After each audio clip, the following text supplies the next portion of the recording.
ਪੱਖਪਾਤ ਤਾਂ ਹੁਣ ਕਿੱਥੇ ਹੋਈ ਆ, ਨਹੀਂ ਕਿੱਥੇ ਕਿੱਥੇ ਨਹੀਂ ਹੋਈ। ਵੀ ਇਹ ਜਿਹੜੀ ਚੋਣ ਹੈ ਇਹ ਕਾਨੂੰਨ ਅਨੁਸਾਰ ਨਹੀਂ ਹੈ। ਐਡੀ ਵੱਡੀ ਰਾਸ਼ੀ ਜਦੋਂ ਤੁਸੀਂ ਜਿਹੜੇ ਤੁਹਾਡੇ ਨਾਗਰਿਕ ਨੇ ਸੂਬੇ ਦੇ ਉਹਨਾਂ ਦੀਆਂ ਜੇਬਾਂ ਚੋਂ ਇਕੱਠਾ ਕੀਤੇ ਟੈਕਸ ਚੋਂ ਦੇਣਾ, ਤਾਂ ਉਹਦੀ ਜਿਹੜੀ ਵੰਡ ਹੈ ਉਹ ਬਹੁਤ ਹੀ ਇੱਕ ਤਰਕ ਸੰਗਤ ਹੋਣੀ ਚਾਹੀਦੀ ਹੈ।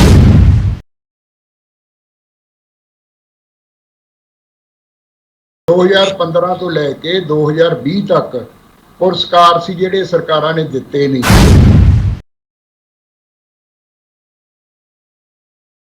ਜਿਹੜਾ 2 ਸਾਲ ਪਹਿਲਾਂ ਉਹਨੂੰ ਹਲੇ ਵਿਚਾਰਿਆ ਨਹੀਂ ਜਾ ਸਕਦਾ, ਇਦਾਂ ਦੀਆਂ ਸ਼ਰਤਾਂ।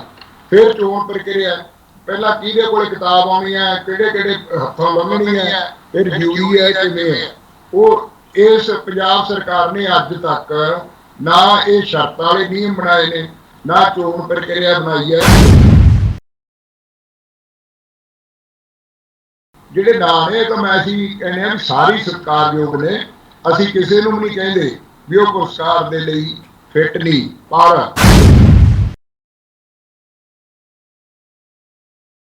ਰਤਨ ਪੁਰਸਕਾਰ ਉਹ ਇੱਕ ਸਾਡੇ ਮੈਡਮ ਦਲੀਪ ਕੌਰ ਟਵਾਣਾ ਨੇ 2008 ਦਾ ਆਪਣੇ ਨਾਲ ਕਰਾ ਲਿਆ, ਤੇ 2007 ਦਾ ਜਸਵੰਤ ਸਿੰਘ ਕਮਲ ਹੋਰਾਂ ਨੇ ਕਰਾ ਲਿਆ। 5 ਹੋਰ ਮੈਂਬਰ ਸੀ ਜਿਹੜੇ ਉਹਨਾਂ ਦੇ ਨਾਂ ਚਲੇ ਗਏ ਪੁਰਸਕਾਰ, ਤੇ ਇੱਕ ਮੈਂਬਰ ਉਦੋਂ ਬੀਬੀ ਧਨਵੰਤ ਕੌਰ ਜਿਹੜੇ ਪ੍ਰੋਫੈਸਰ ਰਹੇ ਪੰਜਾਬੀ ਯੂਨੀਵਰਸਿਟੀ 'ਚ, ਉਹ ਵੀ ਸਲਾਹਕਾਰ ਬੋਰਡ ਦੇ ਮੈਂਬਰ ਸੀ, ਉਹਨਾਂ ਦੇ ਪਤੀ ਨੂੰ ਇਹ ਜਿਹੜਾ ਪੁਰਸਕਾਰ ਹੈ ਮਿਲਿਆ।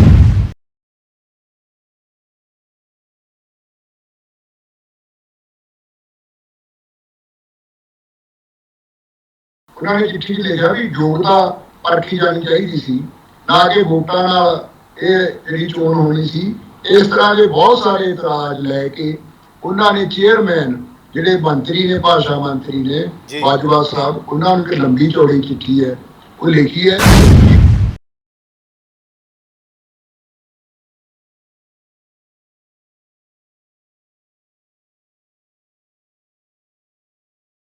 ਜਾਣ ਬੁੱਝ ਕੇ ਨਹੀਂ ਮੰਨ ਦਿੰਦੇ ਇਹ ਜਿਹੜੇ ਸਲਾਹਕਾਰ ਨੇ, ਕਿਉਂਕਿ ਇਹਨਾਂ ਨੇ ਆਪਣਿਆਂ ਨੂੰ, ਆਪਣੇ ਆਪ ਨੂੰ ਹੀ, ਆਪਣੇ ਜੀਵਨ ਸਾਥੀਆਂ ਨੂੰ, ਆਪਣੇ ਹੋਰ ਰਿਸ਼ਤੇਦਾਰਾਂ, ਮਿੱਤਰਾਂ, ਪਿਆਰਿਆਂ, ਗਰੁੱਪ ਦੇ ਮੈਂਬਰਾਂ ਨੂੰ ਪੁਰਸਕਾਰ ਦੇਣੇ ਹੁੰਦੇ ਆ। ਇਸ ਲਈ ਇਦਾਂ ਦੀ ਨੀਤੀ ਬਣੀ ਹੋਈ ਨਹੀਂ, ਕੋਈ ਨਿਯਮ ਹੀ ਨਹੀਂ।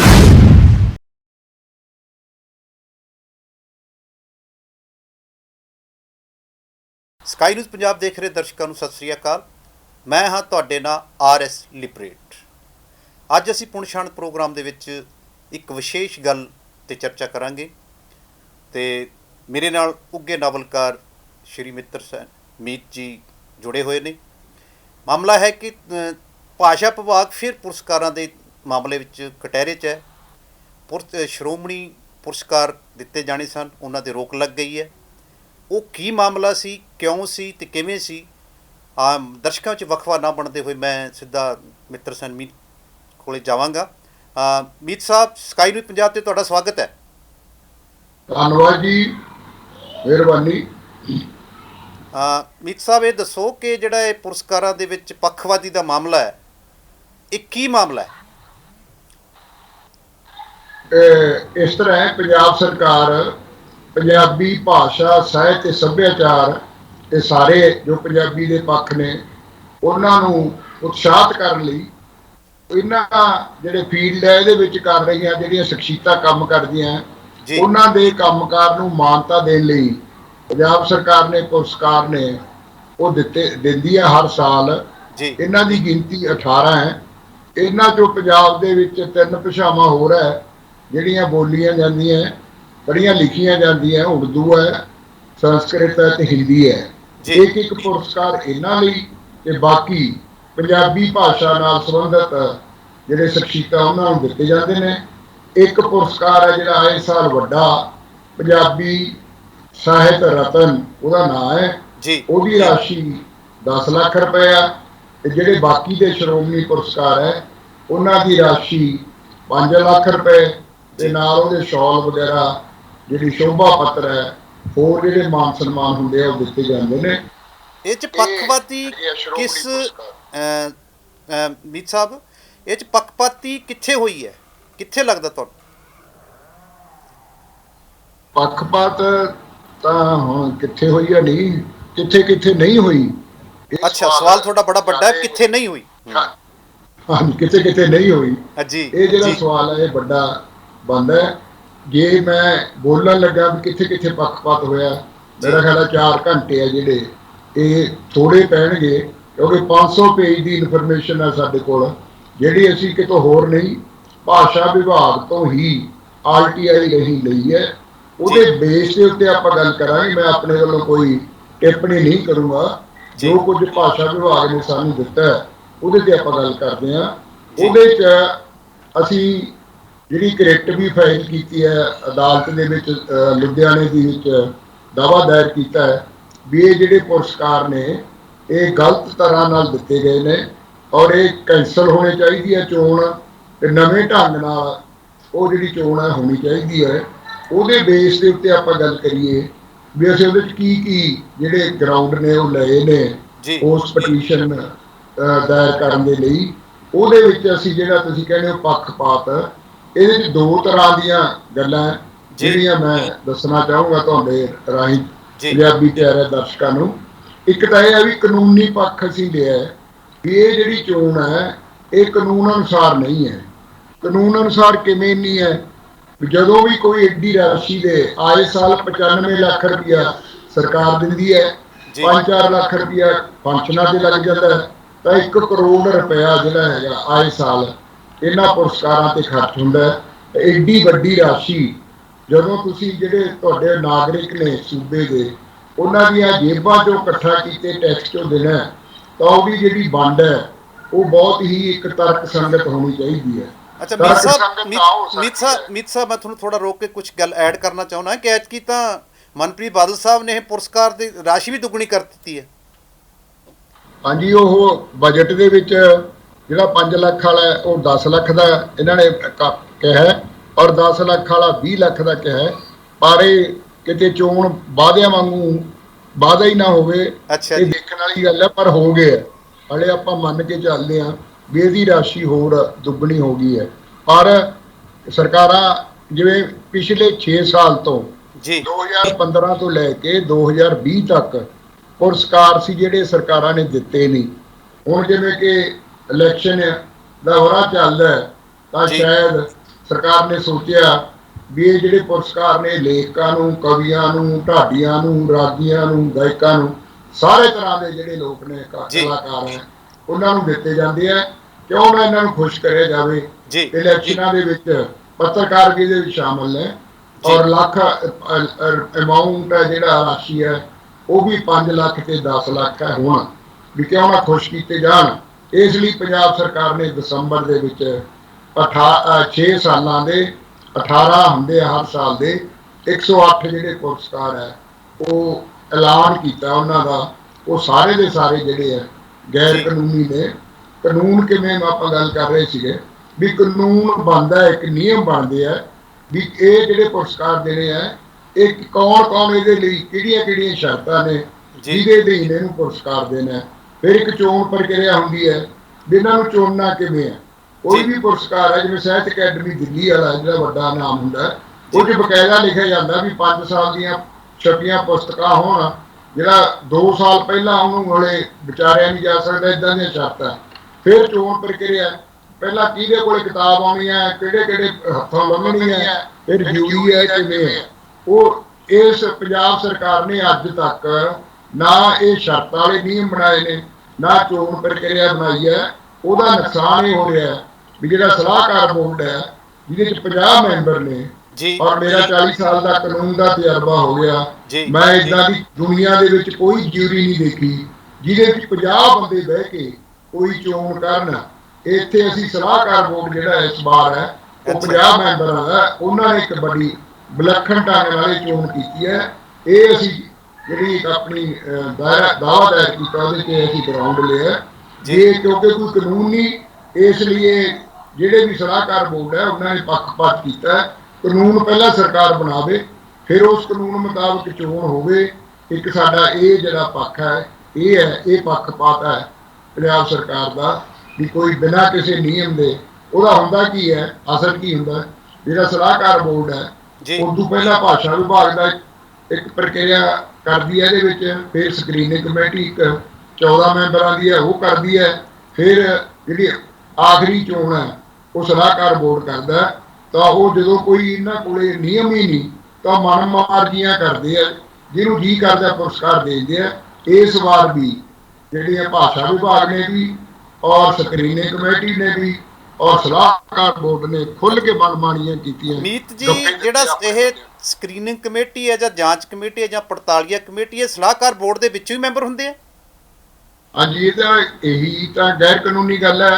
ਹੁਣ ਜਿਹੜਾ ਭਾਸ਼ਾ ਵਿਭਾਗ ਹੈ, ਜਦੋਂ ਅਸੀਂ RTI 'ਚ ਮੰਗਿਆ ਵੀ ਤੁਸੀਂ ਕੋਈ ਐਡਵਰਟਾਈਜ਼ਮੈਂਟ ਤਾਂ ਦਿੱਤੀ ਨਹੀਂ, ਲੋਕਾਂ ਨੂੰ ਦੱਸਿਆ ਨਹੀਂ ਵੀ ਕਿਹੜੀ ਆਖਰੀ ਤਰੀਕ ਹੈ, ਕਿਹਨੇ ਐਪਲੀਕੇਸ਼ਨਾਂ ਦੇਣੀ ਹੈ, ਨਾ ਤੁਸੀਂ ਕਿਸੇ ਯੂਨੀਵਰਸਿਟੀ ਨੂੰ ਲਿਖਿਆ, ਨਾ ਤੁਸੀਂ ਕਿਸੇ ਸਭਾਵਾਂ ਨੇ ਜਿਹੜੀਆਂ ਸਾਡੀ ਏਕਤਾ ਦੀਆਂ ਉਹਨਾਂ ਨੂੰ ਲਿਖਿਆ, ਨਾ ਤੁਸੀਂ SGPC ਤੋਂ ਰਾਜੀਆਂ ਢਾਡੀਆਂ ਦੇ ਨਾਂ ਮੰਗੇ ਨੇ, ਤਾਂ ਤੁਸੀਂ ਇਹ ਕਿੱਥੋਂ ਲਏ ਨੇ ਨਾ? ਉਹਨਾਂ ਨੇ ਦੱਸਿਆ ਵੀ ਅਸੀਂ ਜਿਹੜੇ ਸਲਾਹਕਾਰ ਬੋਰਡ ਹੈ ਸਾਡਾ, ਉਹਦੇ ਮੈਂਬਰ ਨੇ ਜਿਹੜੇ, ਉਹਨਾਂ ਤੋਂ ਅਸੀਂ ਸਿਫਾਰਸ਼ਾਂ ਲੈਂਦੇ ਹਾਂ, ਪਹਿਲੀ ਗੱਲ।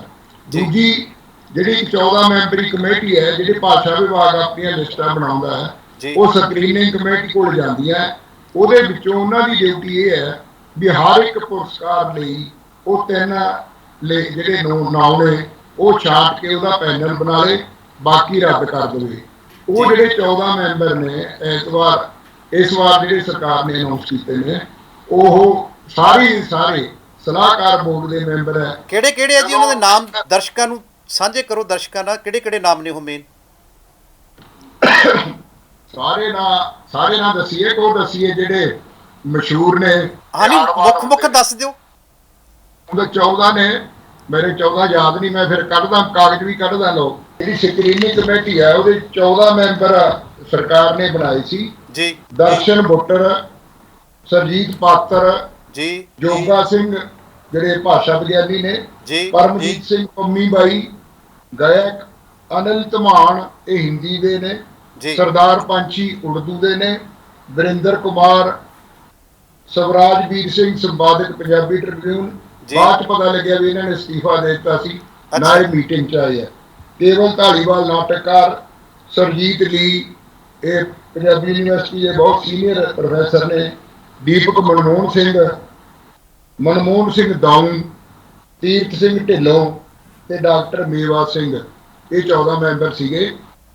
1 ਦਸੰਬਰ ਨੂੰ ਇਹਦੀ ਕਮੇਟੀ ਦੀ ਮੀਟਿੰਗ ਹੋਈ ਹੈ ਔਰ ਉਹਦੇ ਵਿੱਚ 2 ਮੈਂਬਰ ਨਹੀਂ ਆਏ, ਇੱਕ ਮੇਗਾ ਸਿੰਘ ਨਹੀਂ ਆਏ ਤੇ ਸਵਰਾਜਵੀਰ ਸਿੰਘ ਨਹੀਂ ਆਏ ਜੀ। ਇਸ ਕਰਕੇ ਜਿਹੜੀ ਚੋਣ ਕੀਤੀ 560 64 ਬਲਕਿ ਨਾ ਭਾਸ਼ਾ ਵਿਭਾਗ ਨੇ ਸਕਰੀਨਿੰਗ ਕਮੇਟੀ ਕੋਲੇ ਦਿੱਤੇ। ਉਹਨਾਂ ਤੋਂ ਸਕਰੀਨਿੰਗ ਕਮੇਟੀ ਨੇ 300 ਨਾਂ ਛਾਂਟ ਲਏ ਤੇ 260 ਨਾਂ ਰੱਦ ਕਰਤੇ ਵੀ ਇਹ ਪੈਨਲਾਂ ਦੇ ਵੀ ਫਿੱਟ ਨਹੀਂ ਹਨ। ਇਹ ਕਮੇਟੀ ਨੇ ਕੰਮ ਕੀਤਾ। ਫਿਰ ਉਹ ਜਿਹੜੀ ਚੋਣ ਹੋਈ 300 ਬੰਦਿਆਂ ਦੀ, ਉਹ ਸਲਾਹਕਾਰ ਬੋਰਡ ਦੇ ਕੋਲ ਗਈ। ਸਲਾਹਕਾਰ ਬੋਰਡ ਦੀ ਮੀਟਿੰਗ ਇੱਕ ਦਿਨ ਛੱਡ ਕੇ 3 ਦਸੰਬਰ ਨੂੰ ਹੋਈ। ਉਹਦੇ ਵਿੱਚ ਰੌਲਾ ਰੱਪਾ ਪਾ ਕੇ, ਹੱਥ ਖੜੇ ਕਰਕੇ, ਜਿਹੜਾ ਕਿ ਹੱਥ ਦੀ ਥਾਂ ਉਹਦੀ ਜਿਹੜੇ ਨੂੰ ਦੇਣਾ ਪੁਰਸਕਾਰ, ਉਹਦੀ ਜਿਹੜੀ ਯੋਗਤਾ ਹੈ ਉਹਦੇ ਤੇ ਬਹਿਸ ਹੋਣੀ ਚਾਹੀਦੀ ਸੀ। ਕੁਛ ਨਹੀਂ ਹੋਇਆ, ਵੋਟਾਂ ਪਈਆਂ, ਹੱਥ ਖੜੇ ਹੋਏ, ਰੌਲਾ ਪਾਇਆ ਤੇ 300 ਨਾਂ ਦਾ ਵਿਚਾਰ ਹੀ ਨਹੀਂ ਜਾ ਸਕਦੇ ਸੀ 3 ਘੰਟਿਆਂ 'ਚ। ਉਹ ਸਾਰਾ ਰੌਲੇ ਰੱਪੇ 'ਚ ਇਹ ਜਿਹੜੇ 108 ਨਾਂ ਨੇ ਇਹ ਪਾਸ ਕੀਤੇ ਗਏ ਨੇ। ਇਸ ਕਰਕੇ ਸਾਰੀ ਚੋਣ ਆ ਜਿਹੜੀ ਇਹ ਪੱਖਪਾਤੀ ਹੈ।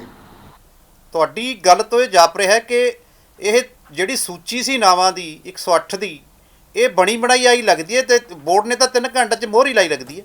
ਜਿਹੜੇ ਇਹ ਸਕਰੀਨਿੰਗ ਕਮੇਟੀ ਸੀ ਇਸ ਨੇ 264 ਨਾਂ ਬਲਕਿ 270 ਨਾਂ ਰੱਦ ਕੀਤੇ। ਜਿਹੜੇ ਰੱਦ ਕੀਤੇ ਨਾਂ ਨੇ ਉਹਦੇ ਵਿੱਚੋਂ ਕੋਈ ਹੈਰਾਨੀਜਨਕ ਨਾਂ ਨੇ। ਜਿਹੜਾ ਬੱਚੇ ਨੂੰ ਜੇ ਕਿਸੇ ਨੂੰ ਚੁਰਾਸੀ 'ਚ ਕਢਾ ਲਈਏ ਉਹ ਵੀ ਦੱਸ ਦੂ ਵੀ ਆਏ ਨਾਂ ਮੈਂ ਜਾਣਦਾ, ਮੈਂ 5-4 ਦੇ ਕਹਿੰਦਾ। ਸਰਦਾਰਾ ਸਿੰਘ ਜੌਲ ਜਿਹੜੇ ਪਦਮ ਵਿਭੂਸ਼ਣ ਨੇ, ਸਾਡੇ ਦੁਨੀਆ ਦੇ ਜਾਣੇ ਮੈਂ ਪਹਿਚਾਣੇ ਖੇਤੀਬਾੜੀ ਇਕੋਨੋਮਿਸਟ ਨੇ। ਦੂਜਾ ਸਾਬਕਾ ਅਕਾਲ ਤਖਤ ਸਾਹਿਬ ਦੇ ਜਥੇਦਾਰ ਕਿਰਪਾਲ ਸਿੰਘ ਬਡੂੰਗਰ। ਤੀਜੇ ਦੁਨੀਆ ਭਰ 'ਚ ਜਾਣਿਆ ਜਾਂਦਾ ਗਾਇਕ ਸਤਿੰਦਰ ਸਰਤਾਜ, ਦੇਵ ਥਰੀਕੇ ਵਾਲਾ, ਕਿਹਦੇ ਮੈਂ ਨਾਂ ਲਵਾਂ। ਇਹ ਜਿਹੀਆਂ ਵੱਡੀਆਂ ਸ਼ਖਸੀਅਤਾਂ ਇਹਨਾਂ ਨੇ ਇੱਕ ਸਕਿੰਟ 'ਚ ਰੱਦ ਕੀਤੀਆਂ। ਔਰ ਜਿਹੜੇ 300 ਨਾਮ ਜੇ ਆਪਾਂ ਲਾਈਏ 560, ਜੇ 1 ਮਿੰਟ ਵੀ ਲੱਗੇ ਤਾਂ ਵੀ ਸਾਨੂੰ ਦੇਖ ਲਓ 10 ਘੰਟੇ ਚਾਹੀਦੇ ਆ। ਮੀਟਿੰਗ ਸਾਰੀ 2 ਘੰਟੇ ਦੀ ਹੋਈ ਹੈ। ਬਹੁਤ ਸਾਰੇ ਜਿਹੜੇ ਉਹਦੇ ਵਿੱਚ ਜਿਹੜੇ ਇਹਨਾਂ ਨੇ ਪੈਨਲ ਬਣਾਏ ਨੇ ਉਹ ਪੱਖਪਾਤੀ ਨੇ, ਸਪਸ਼ਟ ਪੱਖਪਾਤੀ। ਫਿਰ ਹੁਣ ਇਹ ਜਿਹੜਾ ਆਪਾਂ ਗੱਲ ਕਰੀਏ ਤਾਂ ਇਹ ਜਿਹੜੇ ਨਾਮ ਚੁਣੇ ਗਏ ਹੈ, ਇਹ ਕਿਹੜੇ ਕਿਹੜੇ ਚੁਣੇ ਗਏ ਜਿਹੜੇ ਤੁਹਾਨੂੰ ਲੱਗਦੇ ਆ ਵੀ ਪੱਖਪਾਤ ਨਾਲ ਚੁਣੇ ਗਏ? ਇਹ ਤਾਂ ਚਲੋ ਰਿਜੈਕਟ ਕੀਤੇ ਹੋ ਗਏ। ਇਹ ਅਸੀਂ ਜੇ ਆਪਾਂ ਪਹਿਲੇ 6 ਨਾਮਾਂ ਦੀ ਗੱਲ ਕਰੀਏ, 6 ਜਿਹਨੂੰ ਆਪਾਂ ਵੱਡਾ ਇਨਾਮ ਕਹਿੰਦੇ ਆ ਜਾਂ ਵੱਡਾ ਪੁਰਸਕਾਰ ਕਹਿੰਦੇ ਆ, ਉਹਦੇ 'ਚ ਕਿਹੜੇ ਕਿਹੜੇ ਨਾਮ ਆਏ ਜੀ ਜਿਹੜੇ ਤੁਹਾਨੂੰ ਲੱਗਦੇ ਆ ਵੀ ਪੱਖਪਾਤ ਆ ਤੇ ਦੁਬਾਰਾ ਆ ਗਏ? ਮੈਨੂੰ ਦੁਬਾਰਾ ਦੱਸਿਓ ਸਵਾਲ, ਮੈਂ ਸਮਝ ਗਿਆ। ਜਿਹੜੇ 6 ਸਾਲਾਂ ਦੇ ਵਿੱਚ ਜਿਹੜੇ ਵੱਡੇ ਪੁਰਸਕਾਰ ਦੀ ਗੱਲ ਕਰਦੇ ਆਪਾਂ, 1 ਸਾਲ 'ਚ ਇੱਕ ਦਿੱਤਾ ਜਾਂਦਾ ਹੈ, ਤੇ ਉਹ 6 ਪੁਰਸਕਾਰ ਜਿਹੜੇ ਵੱਡੇ ਪੁਰਸਕਾਰ ਨੇ, ਉਹਨਾਂ 'ਚ ਕਿਹੜੇ ਐਸੇ ਨਾਮ ਨੇ ਜਿਹੜੇ ਆਉਣੇ ਨਹੀਂ ਚਾਹੀਦੇ ਸੀ ਜਾਂ ਜਿਨ੍ਹਾਂ ਤੇ ਸਵਾਲੀਅਤ ਨਿਸ਼ਾਨ ਲੱਗਦਾ ਹੈ? ਇਹ ਇਸ ਤਰ੍ਹਾਂ ਵੀ ਹਰ ਕੋਈ ਜਿਹੜੀ ਚੋਣ ਪ੍ਰਕਿਰਿਆ ਦਾ ਕੋਈ ਹੈ ਨਹੀਂ, ਕੋਈ ਤੁਹਾਡਾ ਕੋਈ ਮਾਪਦੰਡ ਤਾਂ ਹੈ ਨਹੀਂ ਵੀ ਤੁਹਾਡੇ ਤੁਸੀਂ ਕਿਹੜੇ ਬੰਦੇ ਨੂੰ ਚੁਣਨਾ। ਜਿਹੜੀ ਆਪਾਂ ਗੱਲ ਕਰੀ ਹੈ, ਸਿਰਫ ਜਿਹਨੂੰ ਕਹਿੰਦੇ ਆ ਵੀ ਉਹਦੀ ਮਰਜ਼ੀ ਹੈ, ਜਿਹੜਾ ਬੈਠਾ ਸਕਰੀਨਿੰਗ ਕਮੇਟੀ ਸਲਾਹਕਾਰ ਬੋਰਡ 'ਚ, ਉਹਨੂੰ ਫੁੱਲ ਅਧਿਕਾਰ ਦਿੱਤੇ ਹੈ ਵੀ ਤੂੰ ਜਿਹਨੂੰ ਮਰਜ਼ੀ ਚੁਣ ਲੈ, ਜਿਹਨੂੰ ਮਰਜ਼ੀ ਰੱਦ ਕਰ ਦੇ। ਹੁਣ ਜਿਹੜੇ ਨਾਂ ਨੇ ਤਾਂ ਮੈਂ ਅਸੀਂ ਕਹਿੰਦੇ ਆ ਵੀ ਸਾਰੀ ਸਤਿਕਾਰਯੋਗ ਨੇ, ਅਸੀਂ ਕਿਸੇ ਨੂੰ ਵੀ ਨਹੀਂ ਕਹਿੰਦੇ ਵੀ ਉਹ ਪੁਰਸਕਾਰ ਦੇ ਲਈ ਫਿੱਟ ਨਹੀਂ, ਪਰ ਜਿਹੜੀਆਂ ਇਤਰਾਜ਼ਯੋਗ ਗੱਲਾਂ ਨੇ ਉਹ ਇਹ ਨੇ ਜੀ, ਇਹ ਜਿਹੜੇ ਪੁਰਸਕਾਰ ਨੇ ਇਹ ਲਾਈਫ ਟਾਈਮ ਲਈ ਮਿਲਦੇ ਨੇ। ਇੱਕ ਵਾਰ ਹੀ ਜ਼ਿੰਦਗੀ 'ਚ ਤੁਹਾਡਾ ਜਿਹੜਾ ਕੰਮਕਾਰ ਹੈ ਉਹਦੇ ਲਈ ਮਿਲਦਾ ਹੈ। ਪਰ ਇਹ ਜਿਹੜੀ ਸਾਡੀ ਸਰਕਾਰ ਹੈ ਜਾਂ ਜਿਹੜੇ ਸਾਡੇ ਸਲਾਹਕਾਰ ਨੇ ਜਾਂ ਭਾਸ਼ਾ ਵਿਭਾਗ ਕਹਿ ਲਓ, ਇਹਨਾਂ ਨੇ ਇੱਕ ਢੰਗ ਨਾਲ ਇਹ 2 ਪੁਰਸਕਾਰ ਬਣਾ ਲਏ। ਔਰ ਉਹ ਜਿਹੜਾ ਸਾਹਿਤ ਰਤਨ ਪੁਰਸਕਾਰ ਹੈ ਉਹ 10 ਲੱਖ ਵਾਲਾ ਵੱਡਾ, 1 ਸਾਲ 'ਚ ਇੱਕ, ਉਹਦੇ ਵਿੱਚ ਇਹ ਲਿਖਤਾ ਇਹਨਾਂ ਨੇ ਆਪ ਹੀ, ਕੋਈ ਨਿਯਮ ਨਹੀਂ ਸਰਕਾਰ ਵੱਲੋਂ ਨਹੀਂ ਹਨ, ਭਾਸ਼ਾ ਵਿਭਾਗ ਨੇ ਆਪ ਹੀ ਲਿਖਤਾ ਵੀ ਇਹਦੇ ਲਈ ਜਿਹਨੂੰ ਪਹਿਲਾ ਪੁਰਸਕਾਰ ਮਿਲਿਆ ਹੋਵੇ ਉਹ ਵੀ ਯੋਗ ਹੈ। ਹੁਣ ਇਹਨਾਂ ਵਿੱਚੋਂ 5 ਜਿਹੜੇ 6 ਚੋਂ 5 ਜਿਹੜੇ ਸਾਹਿਤਕਾਰ ਸੀ, ਹਾਂਜੀ, ਉਹਨਾਂ ਨੇ ਪਹਿਲਾਂ ਵੀ ਸ਼੍ਰੋਮਣੀ ਸਾਹਿਤਕਾਰ ਛੋਟੇ ਲੈ ਰੱਖੇ ਨੇ। ਇੱਕ ਹੋਰ ਉਹਦੇ 'ਚ ਇਤਰਾਜ਼ਯੋਗ ਗੱਲ ਇਹ ਸੀ ਵੀ ਇਹਨਾਂ ਦੇ ਜਿਹੜੇ 4 ਮੈਂਬਰ ਹੈ ਘੱਟੋ ਘੱਟ, ਇਹਨਾਂ ਜਿਹੜੇ ਪੁਰਸਕਾਰ ਲੈ ਕੇ ਗਏ ਹੈ, ਇਹ ਪਹਿਲਾਂ ਕਦੇ ਨਾ ਕਦੇ ਸਲਾਹਕਾਰ ਬੋਰਡ ਦੇ ਮੈਂਬਰ ਰਹੇ ਨੇ। ਇੱਕ ਹੋਰ ਵੱਡੀ ਇਤਰਾਜ਼ਯੋਗ ਗੱਲ 2007 ਤੇ 8 ਦੇ ਜਦੋਂ ਪੁਰਸਕਾਰ ਵੰਡੇ, 2010 ਦੇ ਵਿੱਚ ਸ਼ਾਇਦ ਉਹ ਮੀਟਿੰਗ ਹੋਈ ਸੀ, 9 'ਚ ਹੋਈ ਹੋਣੀ ਹੈ। ਉਹਦੇ ਵਿੱਚ ਜਿਹੜੇ 8 ਜਿਹੜੇ ਪੁਰਸਕਾਰ ਸੀ, ਉਹਨਾਂ ਵਿੱਚੋਂ 7 ਪੁਰਸਕਾਰ ਜਿਹੜੇ ਸਲਾਹਕਾਰ ਬੋਰਡ ਦੇ ਮੈਂਬਰ ਸੀ ਉਹਨਾਂ ਨੂੰ ਦਿੱਤੇ ਗਏ, ਉਹਨਾਂ ਨੇ ਆਪਣੇ ਆਪ ਨੂੰ ਲੈ ਲਏ ਜੀ। ਉਹਨਾਂ ਦੇ 2 ਵੱਡੇ ਜਿਹੜੇ ਪੁਰਸਕਾਰ ਸੀ 2007 ਤੇ 2008 ਦੇ ਰਤਨ ਪੁਰਸਕਾਰ, ਉਹ ਇੱਕ ਸਾਡੇ ਮੈਡਮ ਦਲੀਪ ਕੌਰ ਟਵਾਣਾ ਨੇ 2008 ਦਾ ਆਪਣੇ ਨਾਲ ਕਰਾ ਲਿਆ ਤੇ 2007 ਦਾ ਜਸਵੰਤ ਸਿੰਘ ਕਮਲ ਹੋਰਾਂ ਨੇ ਕਰਾ ਲਿਆ। 5 ਹੋਰ ਮੈਂਬਰ ਸੀ ਜਿਹੜੇ ਉਹਨਾਂ ਦੇ ਨਾਂ ਚਲੇ ਗਏ ਪੁਰਸਕਾਰ, ਤੇ ਇੱਕ ਮੈਂਬਰ ਉਦੋਂ ਬੀਬੀ ਧਨਵੰਤ ਕੌਰ ਜਿਹੜੇ ਪ੍ਰੋਫੈਸਰ ਰਹੇ ਪੰਜਾਬੀ ਯੂਨੀਵਰਸਿਟੀ 'ਚ, ਉਹ ਵੀ ਸਲਾਹਕਾਰ ਬੋਰਡ ਦੇ ਮੈਂਬਰ ਸੀ, ਉਹਨਾਂ ਦੇ ਪਤੀ ਨੂੰ ਇਹ ਜਿਹੜਾ ਪੁਰਸਕਾਰ ਮਿਲਿਆ। ਜਦੋਂ 8 ਸਲਾਹਕਾਰ ਬੋਰਡ ਦੇ ਮੈਂਬਰ ਜਾਂ ਉਹਨਾਂ ਦਾ ਇੱਕ ਜੀਵਨ ਸਾਥੀ ਇਹਨਾਂ ਲਈ ਚੁਣਿਆ ਗਿਆ ਤਾਂ ਹਾਈ ਕੋਰਟ ਦੇ ਵਿੱਚ ਇਸ ਚੋਣ ਨੂੰ ਚੁਣੌਤੀ ਦਿੱਤੀ ਗਈ। ਔਰ ਉਹ ਚੁਣੌਤੀ ਦੇ ਵਿੱਚ ਹਾਈ ਕੋਰਟ ਕੋਲ ਪੰਜਾਬ ਸਰਕਾਰ ਨੇ ਹਲਫੀਆ ਬਿਆਨ ਦਿੱਤਾ ਕਿ ਅਸੀਂ ਅੱਗੇ ਤੋਂ ਇੱਕ ਪੂਰੀ ਪੁਰਸਕਾਰ ਨੀਤੀ ਬਣਾਵਾਂਗੇ ਔਰ ਅੱਗੇ ਤੋਂ ਅਸੀਂ ਇਹ ਧਿਆਨ ਰੱਖਾਂਗੇ ਵੀ ਜਿਹੜੇ ਬੋਰਡ ਦੇ ਮੈਂਬਰ ਨੇ, ਸਕਰੀਨਿੰਗ ਕਮੇਟੀ ਦੇ ਮੈਂਬਰ ਨੇ, ਉਹ ਆਪਣਾ ਜਿਹੜਾ ਹੈਗਾ ਉਹਨਾਂ ਦਾ ਜਿਹੜਾ ਇੰਟਰਸਟ ਹੈ ਜਾਂ ਹਿੱਤ ਨੇ ਉਹ ਆਪਸ ਵਿੱਚ ਨਾ ਟਕਰਾਉਣ। ਉਹ ਹਾਈ ਕੋਰਟ ਨੇ ਨਿਰਦੇਸ਼ ਦਿੱਤੇ ਔਰ ਉਹਨਾਂ ਨਿਰਦੇਸ਼ਾਂ ਦੇ ਆਧਾਰ ਤੇ ਪੰਜਾਬ ਸਰਕਾਰ ਨੇ ਇੱਕ ਕਮੇਟੀ ਬਣਾਈ ਜਿਹਦੀ ਡਿਊਟੀ ਲਾਈ ਵੀ ਤੁਸੀਂ ਪੁਰਸਕਾਰ ਨੀਤੀ ਹੈ ਜਿਹੜੀ ਉਹ ਬਣਾਉਣੀ ਹੈ। ਉਸ ਵਿੱਚ ਕੋਈ ਵਕੀਲ ਲਿਆ ਹੁੰਦਾ ਤਾਂ ਨੀਤੀ ਸ਼ਾਇਦ ਬਣ ਜਾਂਦੀ। ਉਹ ਸਾਹਿਤਕਾਰ ਪੱਤਰਕਾਰ ਮਿੱਤਰ ਲਏ ਤਾਂ ਉਹਨਾਂ ਨੂੰ ਨਹੀਂ ਸੀ ਪਤਾ ਵੀ ਨੀਤੀ ਕਿਵੇਂ ਬਣਾਉਣੀ ਹੈ। ਉਹਨਾਂ ਨੇ ਇੱਕ ਮੀਟਿੰਗ 'ਚ ਹੀ ਇਹ ਸੁਝਾਅ ਦੇਤਾ ਵੀ ਸਾਹਿਤ ਅਕੈਡਮੀ ਦਿੱਲੀ ਔਰ ਪੰਜਾਬੀ ਅਕੈਡਮੀ ਦਿੱਲੀ ਦੇ ਜਿਹੜੇ ਪੁਰਸਕਾਰਾਂ ਸੰਬੰਧੀ ਨਿਯਮ ਨੇ ਉਹ ਵਧੀਆ ਨੇ, ਉਹੀ ਜਿਹੜੇ ਹੈਗੇ ਆ ਉਹ ਅਪਣਾ ਲਏ ਜਾਣ। ਜਦੋਂ ਕਿ ਇਸ ਤੋਂ ਵੱਧ ਸਰਕਾਰ ਨੇ ਕੁਛ ਨਹੀਂ ਕੀਤਾ। ਪਰ ਦੋ ਗੱਲਾਂ ਉੱਥੇ ਵਧੀਆ ਹੋਈਆਂ। ਇੱਕ ਇਹ ਹੋਇਆ ਵੀ ਜਿਹੜਾ ਜਿਹੜਾ ਸਲਾਹਕਾਰ ਬੋਰਡ ਦਾ ਕੋਈ ਮੈਂਬਰ ਹੈ, ਜੀ ਅਗਰ ਉਹ ਚਾਹੁੰਦਾ ਹੈ ਵੀ ਮੇਰਾ ਨਾਮ ਪੁਰਸਕਾਰਾਂ 'ਚ ਆਵੇ ਤਾਂ ਉਹਨੂੰ ਅਸਤੀਫਾ ਦੇਣਾ ਪਏਗਾ। ਅਸਤੀਫਾ ਇਹ ਨਹੀਂ ਵੀ ਪਹਿਲੇ ਹੈ ਸਵੇਰੇ ਫੜਾ ਦਿਓ ਜਾਂ 2 ਦਿਨ ਪਹਿਲਾਂ ਫੜਾ ਦਿਓ, ਬਕਾਇਦਾ ਲਿਖਿਆ ਹੋਇਆ ਉਹਨਾਂ ਸੁਜੈਸ਼ਨਾਂ 'ਚ ਵੀ ਉਹਨੂੰ ਪਹਿਲਾਂ ਕਾਫੀ ਲੰਬਾ ਸਮਾਂ ਪਹਿਲਾਂ ਮਹੀਨਾ ਕੁ ਲਾ ਲਓ ਦੇਣਾ ਪਏਗਾ। ਵੱਡੀ ਗੱਲ ਇਹ ਲਾਈ ਵੀ ਉਹ ਜਿਹੜੇ ਪੁਰਸਕਾਰਾਂ ਦੇ ਸਮੇਂ ਵਿਚਾਰਦੇ ਜਾਣੇ ਆ ਉਹਨਾਂ ਦੇ ਲਈ ਉਹਨਾਂ ਦਾ ਨਾਂ ਨਹੀਂ ਵਿਚਾਰਿਆ ਜਾਊਗਾ।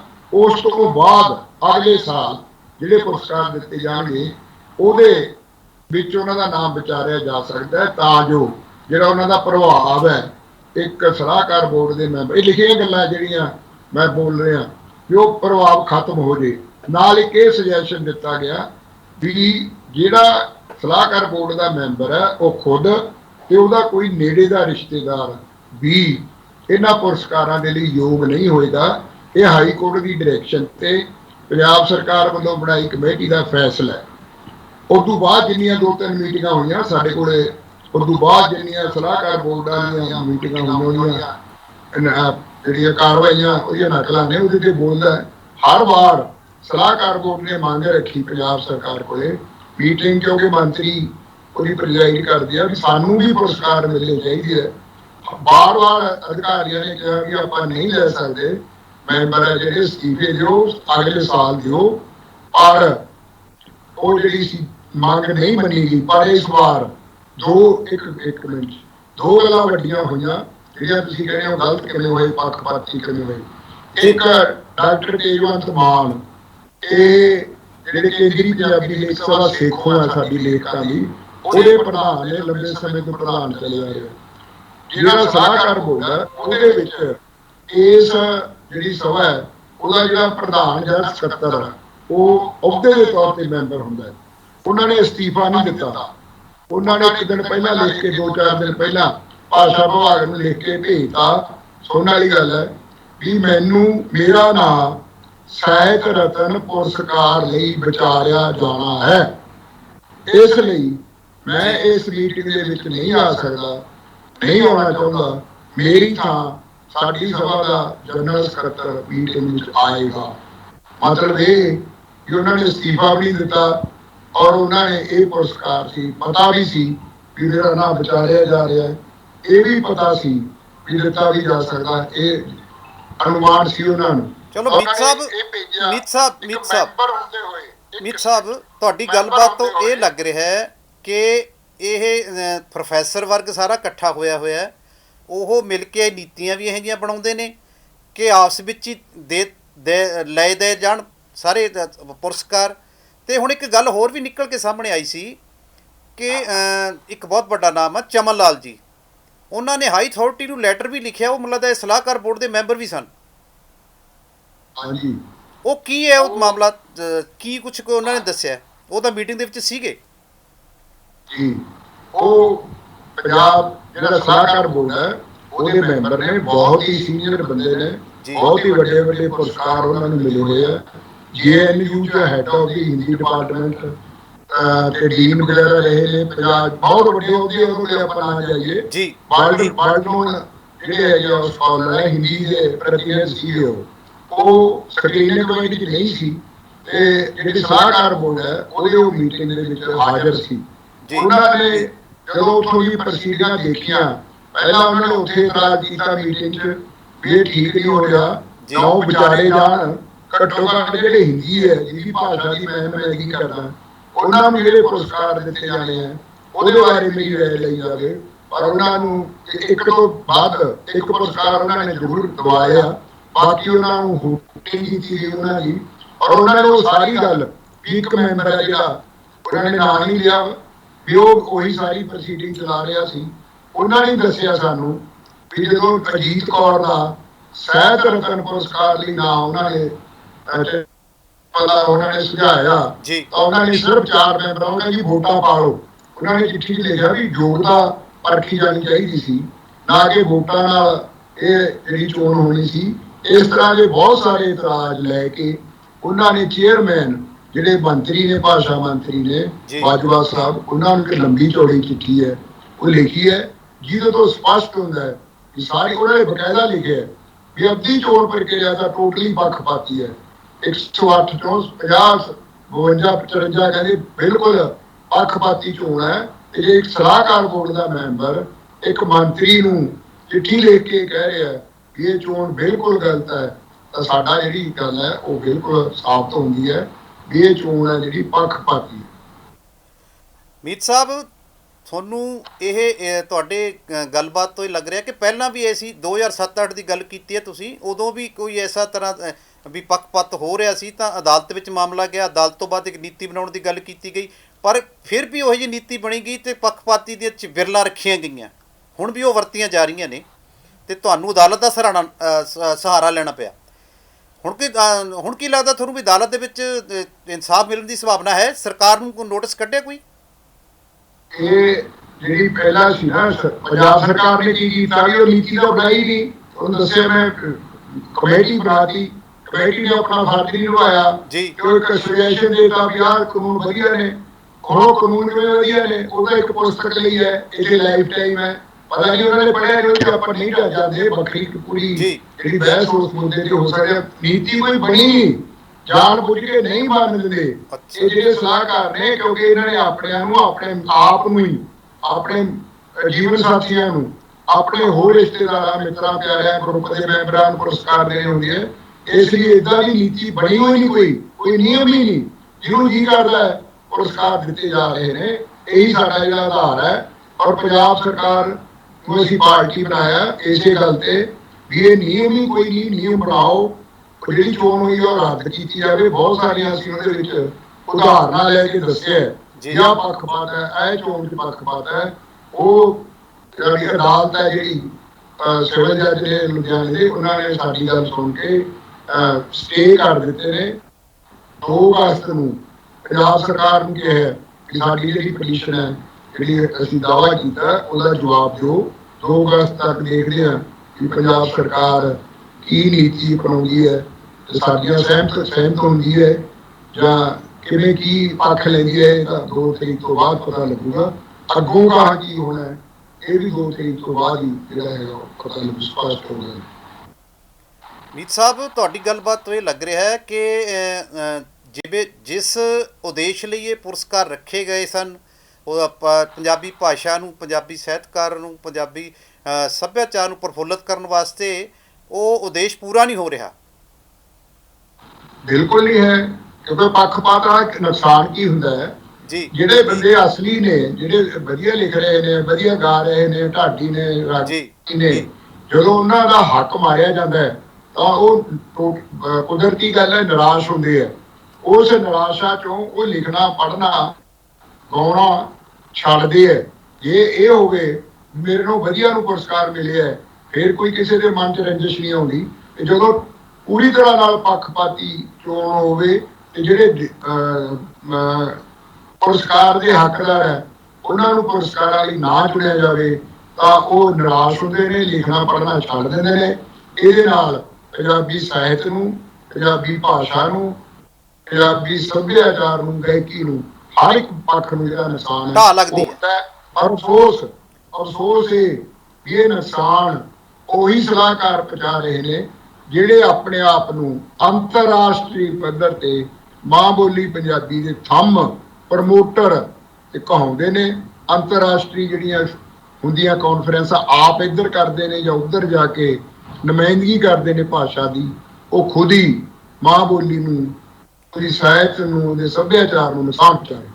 ਮੀਤ ਸਾਹਿਬ, ਤੁਸੀਂ ਕਹਿੰਦੇ ਹੋ 50 ਦੇ ਕਰੀਬ ਜਿਹੜੇ ਨਾਮ ਐਸੇ ਨੇ ਜਿਹੜੇ ਪੱਖਪਾਤ ਨੂੰ ਉਜਾਗਰ ਕਰਦੇ ਨੇ। ਉਹਨਾਂ 50 'ਚੋਂ ਕੋਈ 5-7 ਨਾਮ ਤੁਸੀਂ ਦਰਸ਼ਕਾਂ ਨਾਲ ਸਾਂਝੇ ਕਰੋ ਜਿਹੜੇ ਪਹਿਲਾਂ ਕੀਤੇ ਉਹਨਾਂ ਤੋਂ ਇਲਾਵਾ। ਮੈਂ ਇਹ ਚਮਨ ਲਾਲ ਹੋਰਾਂ ਨੇ ਕਿਹਾ ਆਪਣੀ ਚਿੱਠੀ 'ਚ ਵੀ ਅੱਧੇ ਤੋਂ ਵੱਧ ਚੋਣਾਂ ਨਾਲ ਮੈਂ ਸਹਿਮਤ ਨਹੀਂ ਹਾਂ। ਮੈਂ ਜਿਹੜੀ ਗੱਲ ਅਸੀਂ ਕਹਿੰਦੇ ਹਾਂ, ਅਸੀਂ ਕਾਨੂੰਨ ਦੇ ਪੱਖ ਤੋਂ ਇਹ ਜਿਹੜੇ ਨਾਂ ਨੇ, ਕਿਉਂਕਿ ਤੁਹਾਨੂੰ ਗਾਸੋ ਸਾਹਿਬ ਚੰਗੇ ਲੱਗ ਸਕਦੇ ਆ, ਮੈਨੂੰ ਕੋਈ ਹੋਰ ਚੰਗਾ ਲੱਗ ਸਕਦਾ ਹੈ। ਜਦੋਂ ਮਾਪਦੰਡ ਹੀ ਨਹੀਂ, ਇਸ ਕਰਕੇ ਅਸੀਂ ਇਹ ਨਰਾਦਰ ਨਹੀਂ ਕਿਸੇ ਸਾਹਿਤਕਾਰ ਦਾ ਕਰਦੇ ਵੀ ਆਹ ਠੀਕ ਨਹੀਂ। ਹਾਂ, ਇੱਕ ਦੋ ਤੁਹਾਨੂੰ ਮੈਂ ਉਦਾਹਰਨਾਂ ਦਿੰਦਾ ਜਿਹੜੀਆਂ ਅਸੀਂ ਆਪਣੇ ਦਾਅਵੇ 'ਚ ਲਿਖੀਆਂ।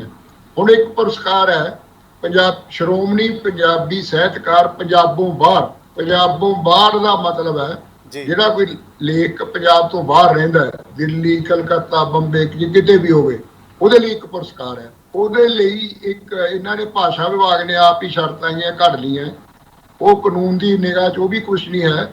ਅਸੀਂ ਉਹ ਚੈਲੰਜ ਕੀਤਾ ਅਦਾਲਤ 'ਚ ਵੀ ਇਹ ਕੁਛ ਨਹੀਂ ਵਿਆਖਿਆ ਪੱਤਰ, ਪਰ ਜੇ ਉਹਨੂੰ ਸਹੀ ਮੰਨ ਲਈਏ ਉਹਦੇ 'ਚ ਇਹ ਲਿਖਿਆ ਹੋਇਆ ਵੀ ਇਹ 10 ਸਾਲ ਤੋਂ ਬਾਹਰ ਵੱਧ ਸਮੇਂ ਤੋਂ ਪੰਜਾਬ ਤੋਂ ਬਾਹਰ ਬੰਦਾ ਰਹਿੰਦਾ ਹੋਵੇ, ਹੁਣ ਵੀ ਰਹਿ ਰਿਹਾ ਹੋਵੇ, ਇਹ ਸ਼ਰਤ ਹੈ। ਇੱਕ ਡਾਕਟਰ ਰਵੀ ਰਵਿੰਦਰ ਨੇ ਜਿਹੜੇ 2014 ਤੱਕ ਪੰਜਾਬ ਯੂਨੀਵਰਸਿਟੀ ਦੇ ਰੀਜਨਲ ਸੈਂਟਰ ਮੁਕਤਸਰ 'ਚ ਪ੍ਰੋਫੈਸਰ ਸੀਗੇ, 2014 'ਚੋਂ ਦਿੱਲੀ ਯੂਨੀਵਰਸਿਟੀ 'ਚ ਗਏ ਨੇ, 6 ਸਾਲ ਹੋਏ ਸਾਰੇ, ਉਹ ਸ਼ਰਤ ਪੂਰੀ ਨਹੀਂ ਕਰਦੇ। ਅਸੀਂ ਕਹਿੰਦੇ ਸਾਹਿਤਕਾਰ ਵੱਡੇ ਨੇ, ਸਭ ਕੁਛ ਹੈਗਾ, ਅਸੀਂ ਉਧਰ ਨਹੀਂ ਜਾਂਦੇ ਕਿਉਂਕਿ ਉਹਦਾ ਤਾਂ ਕੋਈ ਮਾਪਦੰਡ ਹੀ ਨਹੀਂ, ਮੈਂ ਕਿਉਂ ਕਹਾਂ। ਪਰ ਜਦੋਂ 6 ਸਾਲ ਹੋਏ ਹੈ ਉਹ 10 ਸਾਲ 'ਚ ਆਉਂਦੇ ਹੀ ਨਹੀਂ, ਉਹ ਪੁਰਸਕਾਰ ਦੇ ਹੱਕਦਾਰ ਨਹੀਂ। ਇਹ ਸਾਡਾ ਇਹ ਪੱਖਪਾਤ ਹੈ। ਜਿਹੜੀ ਦੂਜੀ ਇੱਕ ਗੱਲ ਹੈ, ਏਦਾਂ ਹੀ ਇੱਕ ਜਿਹੜਾ ਹੈਗਾ ਸਾਹਿਤਕ ਪੱਤਰਕਾਰੀ ਦਾ ਪੁਰਸਕਾਰ ਹੈ, ਜਿਹੜਾ ਸਾਹਿਤਕ ਪੱਤਰਕਾਰ ਹੋਵੇ, ਕਿਸੇ ਰਸਾਲੇ ਦਾ ਸੰਪਾਦਕ ਹੋਵੇ ਜਾਂ ਕਿਸੇ ਸਾਹਿਤਕ ਰਸਾਲੇ 'ਚ ਅਖਬਾਰ 'ਚ ਪੱਤਰਕਾਰੀ ਕਰਦਾ ਹੋਵੇ, ਉਹਦੇ ਲਈ ਇੱਕ ਪੁਰਸਕਾਰ ਦਿੱਤਾ। ਉਹ ਪੁਰਸਕਾਰ ਦੇ ਜਿਹੜੇ ਨਾਂ ਨਹੀਂ ਮੈਂ ਲੈਂਦਾ, ਤੁਸੀਂ ਸਮਝ ਜਾਓਗੇ।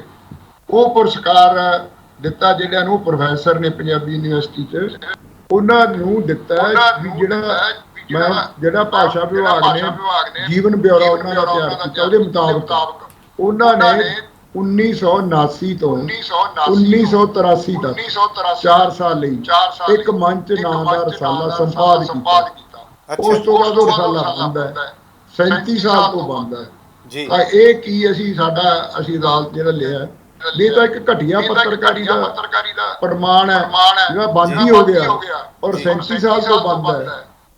ਹੋਰ ਕੋਈ ਉਹਨਾਂ ਦਾ ਜ਼ਿਕਰ ਨਹੀਂ ਹੈ ਜੇ ਉਹਨਾਂ ਨੇ ਆਹ ਸੰਪਾਦਨਾ ਕੀਤੀ ਜਾਂ ਕਿਸੇ ਐਸੇ ਅਖਬਾਰ 'ਚ ਰਸਾਲੇ 'ਚ ਪੱਤਰਕਾਰੀ ਕੀਤੀ।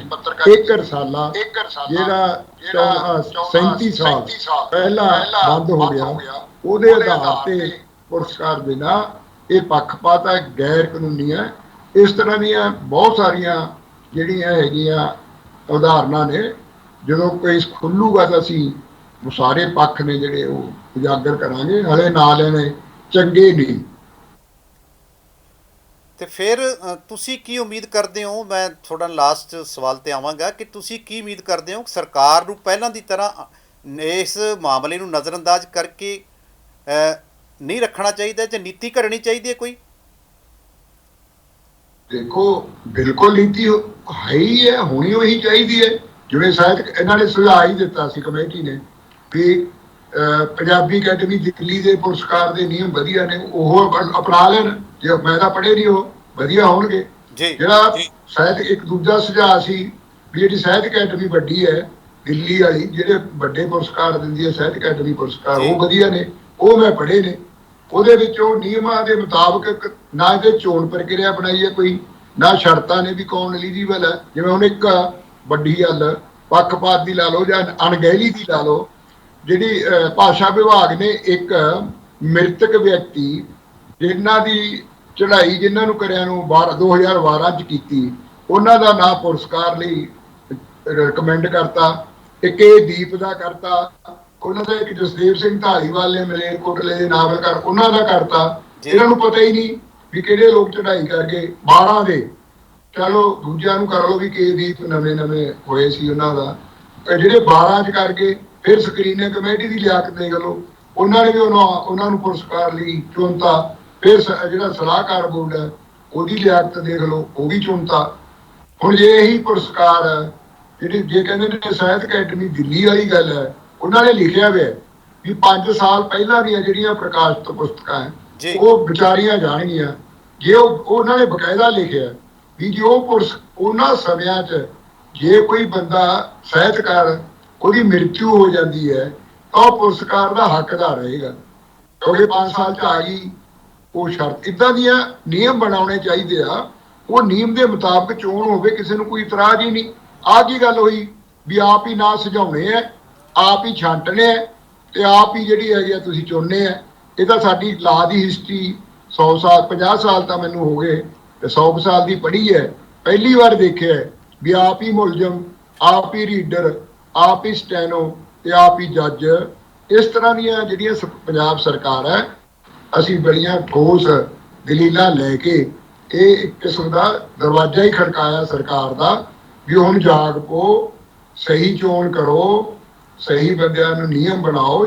ਸਾਨੂੰ ਉਮੀਦ ਹੈ ਵੀ ਪਹਿਲਾਂ ਸਰਕਾਰ ਹੀ ਜਦੋਂ ਪੜੂਗੀ ਪਟੀਸ਼ਨ, ਕਿਉਂਕਿ ਮੰਤਰੀ ਸਾਹਿਬ ਦੇ ਦਸਤਖਤ ਹੋਣੇ ਆ, ਉਹ ਚੇਅਰਮੈਨ ਸੀ ਉਸ ਸਿਲੈਕਸ਼ਨ ਕਮੇਟੀ ਦੇ, ਫਿਰ ਜਿਹੜੇ ਹਾਇਰ ਐਜੂਕੇਸ਼ਨ ਦੇ ਪ੍ਰਿੰਸੀਪਲ ਸਕੱਤਰ ਨੇ, ਐਡੇ ਸਭ ਤੋਂ ਵੱਡੇ ਅਧਿਕਾਰੀ ਨੇ, ਉਹ ਵਾਈਸ ਚੇਅਰਮੈਨ ਸੀ, ਆਸ਼ਾ ਵਿਭਾਗ ਦੇ ਡਾਇਰੈਕਟਰ ਸੀ, ਵੱਡੇ ਵੱਡੇ ਜਿਹੜੀ ਸਰਕਾਰ ਹੈ ਉਹ ਹਾਜ਼ਰ ਸੀ ਉਸ ਚੋਣ ਕਮੇਟੀ 'ਚ। ਉਹਨਾਂ ਦੇ ਨੋਟਿਸ ਤੋਂ ਬਿਨਾਂ ਇਹ ਜਵਾਬ ਨਹੀਂ ਆਉਣਾ। ਸਾਨੂੰ ਪੂਰੀ ਉਮੀਦ ਹੈ ਵੀ ਸਾਡੀ ਜਵਾਬ ਜਿਹੜਾ ਦਾਅਵਾ ਉਹ ਪੜ੍ਹ ਕੇ ਪੰਜਾਬ ਸਰਕਾਰ ਇਹਨਾਂ ਅਵਾਰਡਾਂ ਨੂੰ ਖੁਦ ਹੀ ਰੱਦ ਕਰ ਦੂਗੀ, ਇੱਕ ਨਵੀਂ ਨੀਤੀ ਬਣਾਊ, ਫਿਰ ਉਹਦੇ ਮੁਤਾਬਕ ਦੁਬਾਰਾ ਚੋਣ ਹੈ ਜਿਹੜੀ ਉਹ ਕੀਤੀ ਜਾਊਗੀ।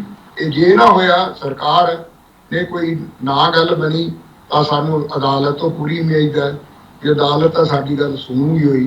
ਉਮੀਦਾਂ ਹੀ ਨੇ, ਬਾਕੀ ਪਤਾ ਨਹੀਂ ਹੁੰਦਾ, ਕੱਲ ਦਾ ਕੁਝ ਵੀ ਹੋ ਸਕਦਾ। ਮੀਤ ਸਾਹਿਬ, ਸਕਾਈ ਨਿਊਜ਼ ਪੰਜਾਬ ਦੇ ਪੁਣਛਣ ਪ੍ਰੋਗਰਾਮ 'ਚ ਜੁੜਨ ਲਈ ਧੰਨਵਾਦ।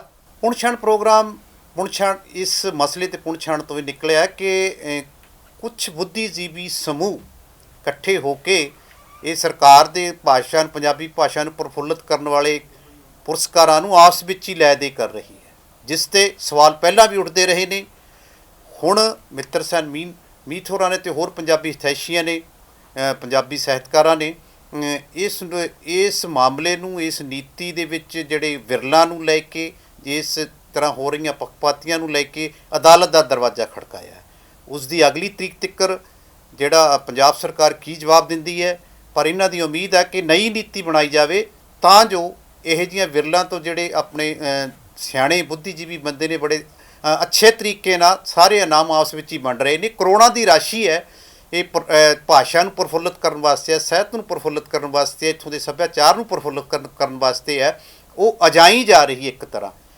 ਜਿਹੜੇ ਪ੍ਰੋਫੈਸਰ ਸਾਹਿਬਾਨ ਨੇ ਜਾਂ ਲੈਕਚਰਰ ਸਾਹਿਬਾਨ ਨੇ, ਉਹਨਾਂ ਦੀ ਤਾਂ ਪਹਿਲਾਂ ਹੀ ਡਿਊਟੀ ਇਹ ਹੁੰਦੀ ਹੈ, ਉਹਨਾਂ ਦਾ ਕਹਿਣਾ ਹੈ ਕਿ ਉਹਨਾਂ ਨੇ ਪਹਿਲਾਂ ਹੀ ਇੱਥੇ ਸਾਰੇ ਨੋਟਸ ਬਣਾਏ ਹੁੰਦੇ, ਉਸ ਤੋਂ ਬਾਅਦ ਕਿਤਾਬਾਂ ਬਣਾ ਲੈਂਦੇ ਨੇ, ਜਾਂ ਹੋਰ ਤਰ੍ਹਾਂ ਦੇ ਨੁਕਤੇ ਅਪਣਾ ਕੇ ਜਾਂ ਤਾਂ ਖੁਦ ਲੈ ਲੈਂਦੇ ਹੈ ਅਤੇ ਜਾਂ ਫਿਰ ਆਪਦੇ ਘਰਾਂ, ਆਪਦੇ ਰਿਸ਼ਤੇਦਾਰਾਂ ਨੂੰ ਜਾਂ ਆਪਦੇ ਸਕੇ ਸੰਬੰਧੀਆਂ ਨੂੰ ਦੇ ਦਿੰਦੇ ਨੇ। ਇਹ ਬਹੁਤ ਹੀ ਅਹਿਮ ਮੁੱਦਾ ਹੈ। ਦੇਖਦੇ ਆਉਣ ਵਾਲੇ ਦਿਨਾਂ ਦੇ ਵਿੱਚ ਅਦਾਲਤ ਇਹ ਕੀ ਫੈਸਲਾ ਲੈਂਦੀ ਹੈ ਅਤੇ ਕੀ ਇਹਨਾਂ ਦੀਆਂ ਉਮੀਦਾਂ ਨੂੰ ਬੂਰ ਪੈਂਦਾ ਹੈ। ਅਤੇ ਉਮੀਦ ਇਹ ਕੀਤੀ ਜਾਂਦੀ ਹੈ ਪੰਜਾਬ ਸਰਕਾਰ ਵੀ ਜਿਹੜੀਆਂ ਇਸ ਨੀਤੀ ਦੇ ਵਿੱਚ ਵਿਰਲਾਂ ਨੇ, ਘਾਟਾਂ ਨੇ, ਉਸ ਨੂੰ ਦੇਖਦੇ ਹੋਏ ਨਵੀਂ ਨੀਤੀ ਬਣਾਏਗੀ। ਅਸੀਂ ਅਜਿਹੀ ਵਿਚਾਰ ਚਰਚਾਵਾਂ ਦਰਸ਼ਕਾਂ ਦੇ ਸਾਹਮਣੇ ਰੱਖਦੇ ਰਹਿੰਦੇ ਹਾਂ। ਜੇ ਸਾਡੀਆਂ ਇਹ ਕੋਸ਼ਿਸ਼ਾਂ ਦਰਸ਼ਕਾਂ ਨੂੰ ਠੀਕ ਲੱਗਦੀਆਂ ਨੇ, ਅੱਛੀਆਂ ਲੱਗਦੀਆਂ ਨੇ, ਅਤੇ ਸਾਡੇ ਪ੍ਰੋਗਰਾਮ ਨੂੰ ਲਾਈਕ ਅਤੇ ਸ਼ੇਅਰ ਜ਼ਰੂਰ ਕਰ ਦਿਆ ਕਰਨ, ਅਤੇ ਸਾਡੇ ਪ੍ਰੋਗਰਾਮ ਦਾ ਸਭ ਤੋਂ ਪਹਿਲਾਂ ਨੋਟੀਫਿਕੇਸ਼ਨ ਪਾਉਣ ਲਈ ਚੈਨਲ ਨੂੰ ਸਬਸਕ੍ਰਾਈਬ ਜ਼ਰੂਰ ਕਰ ਲੈਣ।